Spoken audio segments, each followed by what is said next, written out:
देशवासियों नमस्कार। हमारे चैनल में आपका स्वागत है। मैं हूं रामचंद्र मौर्य। प्रधानमंत्री नरेंद्र मोदी 80-20 का खेला खेल करके 2014 से चुनाव जीतते आ रहे हैं 2024 तक। इन 11 वर्षों में उन्होंने हिंदू मुस्लिम ध्रुवीकरण को इतना ज़्यादा बढ़ा दिया, कटोगे बटोगे के बाद वक्फ बिल कानून ला करके मुसलमानों की प्रॉपर्टी हड़पने और उसे अपने पूंजीपति दोस्तों को सौंपने के लिए जो कानून बनाया उसमें भी उन्हें सफलता मिल गई।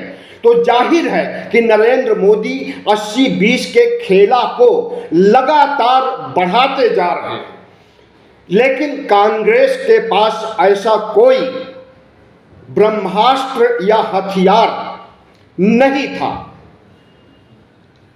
कांग्रेस की 86वीं अधिवेशन जो अभी अहमदाबाद में कल संपन्न हुआ है, उसमें लगता है कि राहुल गांधी को 80-20 बनाम 90-10 का खेला करने का हथियार मिल गया है। प्रधानमंत्री नरेंद्र मोदी को हिंदू मुस्लिम ध्रुवीकरण के मुद्दे पर घेरने के लिए और उनकी पार्टी को हराने के लिए 90 और 10 में समाज का बंटवारा करके जातीयता के आधार पर बहुजनों यानी ओबीसी एससी एसटी को अपने संग लाने के लिए राहुल गांधी ने जो कवायद की है, हमें लगता है कि उन्हें सफलता मिलनी चाहिए।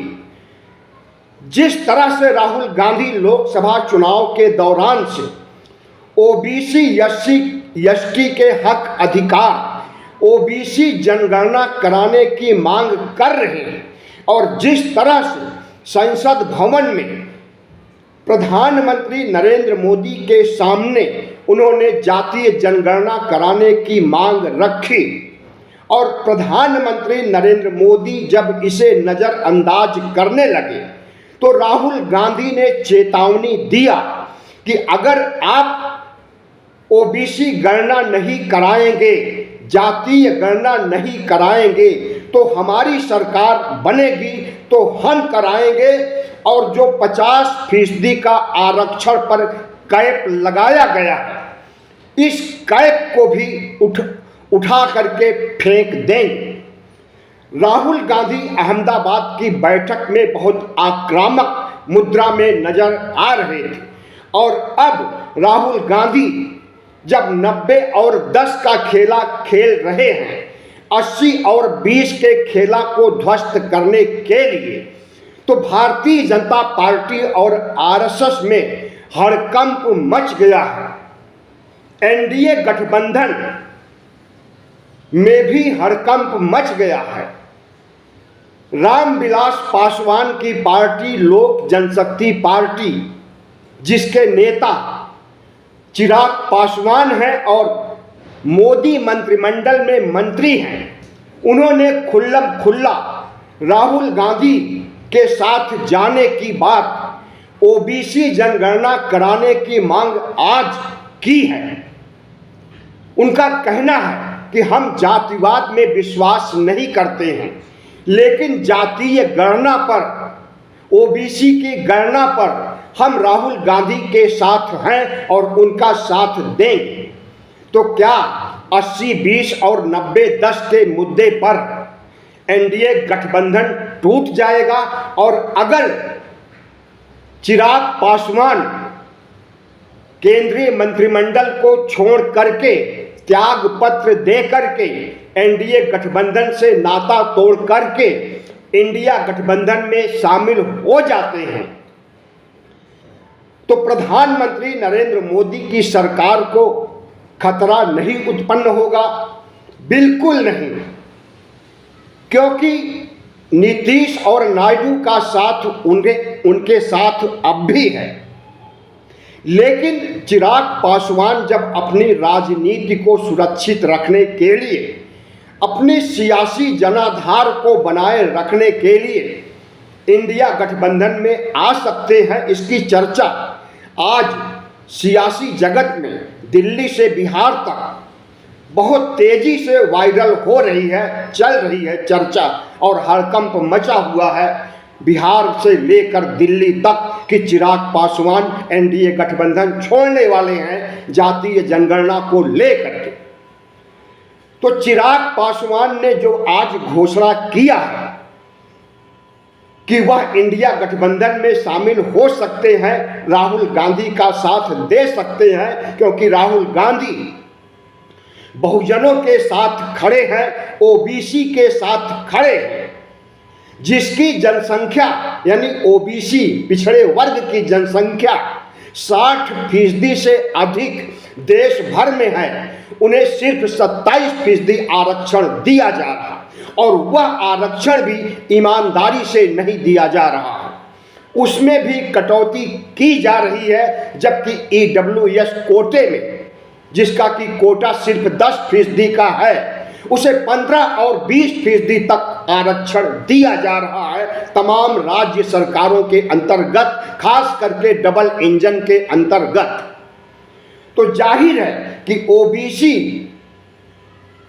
जिसकी जनगणना तक आज तक नहीं हुई है और हुई है, तो उसे प्रधानमंत्री नरेंद्र मोदी उस पर कुंडली मार करके बैठ गए हैं, उसे जग जाहिर नहीं कर रहे हैं, उसे पब्लिक डोमेन में नहीं ला रहे हैं। 2011 की जनगणना की बात हम कह रहे हैं, वह जनगणना 2011 की जातीय गणना उसमें हुई थी, और नरेंद्र मोदी को पता चल गया है कि इस देश में ओबीसी की भागीदारी, उनकी जनसंख्या 60% से अधिक है, इसलिए वह अगली जनगणना 2021 की, जो अभी तक नहीं हुई है और जल्दी से होने वाली भी नहीं है, और यूं कहिए कि 2021 की सामान्य जनगणना इसीलिए नहीं कराई जा रही है कि अगर जनगणना कराएंगे तो राहुल गांधी जातीय जनगणना का राग उठाएंगे, मांग उठाएंगे, और ऐसे में फिर आरएसएस और भारतीय जनता पार्टी का एजेंडा फ्लॉप हो जाएगा, और राहुल गांधी अपनी जीत का जश्न मनाएंगे कि हमने जातीय जनगणना करवाई है, दबाव डाल करके। प्रधानमंत्री नरेंद्र मोदी अपने को ओबीसी कहते हैं 2002 से।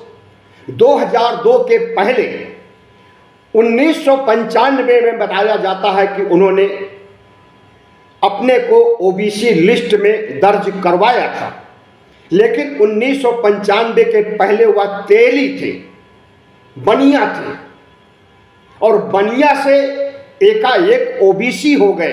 अच्छी बात है, लेकिन ओबीसी के हक और अधिकार पर प्रधानमंत्री जब अपना पैर खींच लेते हैं, राहुल गांधी की मांग को नजरअंदाज करते हैं, तो इस देश के 60% से अधिक ओबीसी के साथ अन्याय करते हैं। और इस अन्याय को जब राहुल गांधी उजागर कर रहे हैं, तो अब ओबीसी समाज को समझ में आ भी रहा है कि नरेंद्र मोदी झूठ और जुमले बोल करके, लोक लुभावन बातें कह करके वोट ले लेते हैं, लेकिन हमारी जनगणना कराने और हमें हमारा हक अधिकार दिलाने देने की बात नहीं करते हैं, जो काम अब राहुल गांधी करने जा रहे हैं। प्रधानमंत्री नरेंद्र मोदी के साथ ऐसी स्थिति उत्पन्न हो गई है जिसे आप कह सकते हैं कि भाई गति सांप छछूंदर केरी, न तो उगल सकते हैं और न निगल सकते हैं, अधर में लटके हुए हैं त्रिशंकु की तरह प्रधानमंत्री मोदी जातीय गणना को लेकर और ओबीसी को उनका हक अधिकार देने को लेकर के। प्रधानमंत्री नरेंद्र मोदी एक ऐसे प्रधानमंत्री हैं जो आरएसएस से आते हैं, और आरएसएस एक ऐसा संगठन है जो वर्ण व्यवस्था का समर्थक है और ओबीसी एससी एसटी के लोगों को नीच म्लेच्छ अछूत और दोयम दर्जे का इंसान समझता है। नरेंद्र मोदी भी संघ के प्रचारक रहे हैं तो वह भी ओबीसी को अछूत, शूद्र, दोयम दर्जे का इंसान समझते हैं। यह बात अब किसी से छिपी नहीं रह गई है और यह बात अब जब ओबीसी के निचले स्तर तक, अन्य पिछड़ी जातियों, अति पिछड़ी जातियों तक यह बात राहुल गांधी पहुंचाने में कामयाब हो रहे हैं कि वह तुम्हें नीच समझते हैं, अछूत समझते हैं, शूद्र समझते हैं, घृणा करते हैं और उसी घृणा की वजह से हक और अधिकार नहीं देना चाहते हैं, जिसके लिए संघ उनके ऊपर दबाव डालता है आए दिन। प्रधानमंत्री नरेंद्र मोदी जिस तरह से चुनाव जीतते रहे हैं 80-20 का खेला करके, और उसी 80-20 के खेला के मुद्दे पर अब एनडीए गठबंधन के लोग अलग हट रहे हैं, जिसका ऐलान रामविलास पासवान के बेटे चिराग पासवान ने कर दिया है आज। तो क्या नीतीश कुमार, जिनकी जमीन भी खिसक रही है वक्फ बोर्ड की वजह से, लगभग सभी मुसलमान जो जनता दल यू में थे पार्टी छोड़ चुके हैं और पार्टी बड़े संकट में पड़ी हुई है। नीतीश कुमार को आश्वासन दिया जा रहा है, यह भी आज की ही घटना है, कि हम तुम्हें डिप्टी प्राइम मिनिस्टर बना देंगे, उप प्रधानमंत्री बना देंगे, लेकिन एनडीए गठबंधन से जाइए मत, चिराग पासवान की तरह पाला मत बदलिए, हम आपको मुख्यमंत्री की जगह देश का उप प्रधानमंत्री बनाना चाहते हैं। अब क्या नीतीश कुमार उप प्रधानमंत्री जैसे बड़े पद के प्रलोभन से एनडीए में टिके रहेंगे, भारतीय जनता पार्टी का साथ देते रहेंगे? हमें ऐसा नहीं लगता है। यह प्रधानमंत्री नरेंद्र मोदी की सोच, आरएसएस की सोच है कि वह बिहार में अपनी सरकार बनाएगी 2025 के नवंबर में संपन्न हो रहे चुनाव के बाद। इसके लिए नीतीश को दिल्ली बुलाया जा रहा है और नीतीश कुमार अगर दिल्ली आ जाते हैं, उप प्रधानमंत्री बन जाते हैं, तो उसके एवज में मुख्यमंत्री पद की मांग की जाएगी और भारतीय जनता पार्टी अपना मुख्यमंत्री,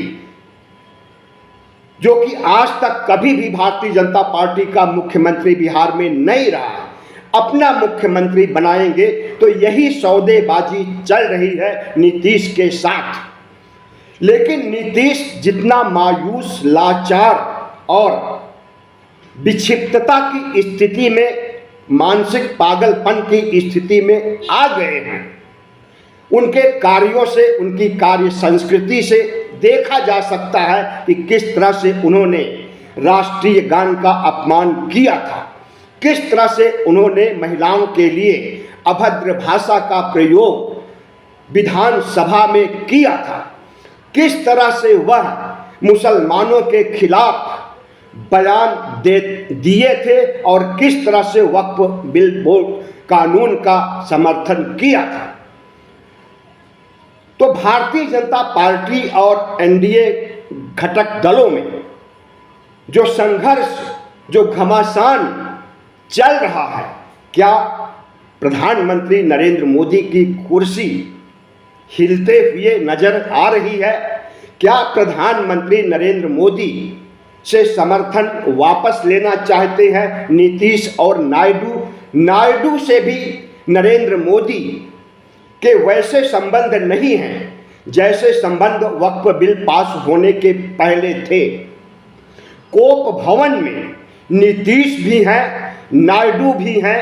कोप भवन में क्या निर्णय लेते हैं, चिराग पासवान तो निर्णय सुना दिए, लेकिन नीतीश और नायडू को भवन में रह करके कैसा और क्या निर्णय लेते हैं, यह भी 1-2 दिन में सामने आ जाएगा।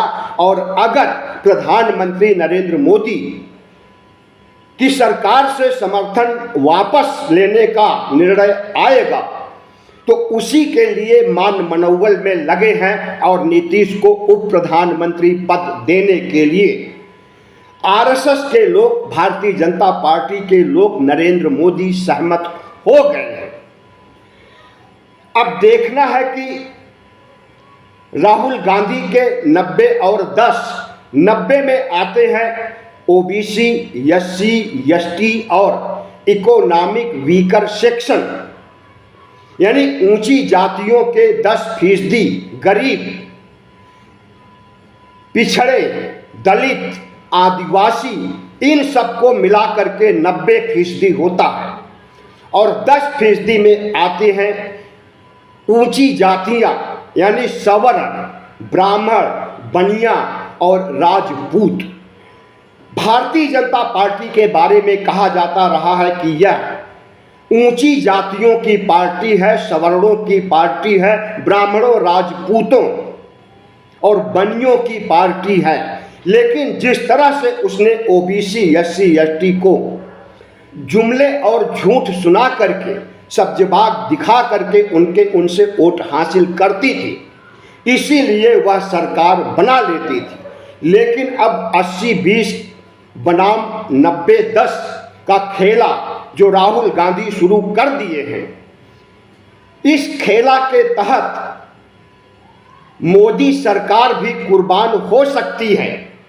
शुरुआत हो गई है, एनडीए में फूट पड़ चुकी है और अब प्रधानमंत्री नरेंद्र मोदी 80-20 का खेला बटोगे कटोगे, कितना भी कहेंगे उनके साथ ओबीसी नहीं खड़ा होने वाला है, उनके साथ दलित नहीं जाने वाला है, आदिवासी भी नहीं जाने वाला है। हमें लगता है कि अब मध्यावधि चुनाव नजदीक आ रहा है और प्रधानमंत्री नरेंद्र मोदी की राजनीति पतन की ओर जा रही है। इसीलिए एनडीए में घमासान है और वक्फ बोर्ड हमें लगता है कि वाटरलू साबित होने वाला है प्रधानमंत्री नरेंद्र मोदी की सियासत और उनकी सत्ता के लिए। तो जिस तरह से बिहार से लेकर दिल्ली तक एनडीए में घमासान छिड़ा हुआ है, चिराग पासवान अलग होने की घोषणा कर चुके हैं, नीतीश कुमार को भवन में है, नायडू को भवन में है, और जिस तरह से वक्फ बोर्ड कानून बनने के दिन ईसाइयों, कैथोलिक पादरियों के बारे में आरएसएस ने अपने ऑर्गेनाइजर अखबार में, मैगजीन में और वेबसाइट पर लेख लिखा था कि 17 लाख करोड़ से अधिक संपत्ति कैथोलिक चर्च के पास है, उनके खिलाफ भी कानून बनाया जाना चाहिए और उनकी प्रॉपर्टी भी हड़पी जानी चाहिए। तो इस देश के अल्पसंख्यक कोई भी नहीं बचेंगे, वह चाहे बुद्धिस्ट हो। बोधगया में आंदोलन चल रहा है ब्राह्मणों से मुक्ति दिलाने के लिए, महाबोधि मंदिर, महाविहार को। सिखों के खिलाफ भी गुस्सा बढ़ता जा रहा है, सिखों का गुस्सा मोदी और भागवत पर बढ़ता जा रहा है। ईसाइयों का गुस्सा तो फूट ही पड़ा है। मुसलमान तो नरेंद्र मोदी और आरएसएस से दूरी बना ही चुके हैं। अब निकट भविष्य में राजनीति किस मोड़ पर जाएगी, दिल्ली का ऊंट किस करवट बैठेगा, वह पता चल जाएगा 2-4 दिनों में। लेकिन अभी लग रहा है कि भारतीय जनता पार्टी और आरएसएस खेमे में बहुत बेचैनी, बहुत मायूसी और परेशानी महसूस की जा रही है। जिस तरह से सियासत बदल रही है, राहुल गांधी ने जिस तरह से 90 और 10 की घोषणा करके राजनीति को गरमाने और इनके हिंदू मुसलमान ध्रुवीकरण पर डाका डालने का काम किया है। इससे भारतीय जनता पार्टी और संघ की हालत पतली हो गई है। बहुत बहुत धन्यवाद। वीडियो अच्छा लगे तो लाइक कीजिए, सब्सक्राइब कीजिए और शेयर कीजिए।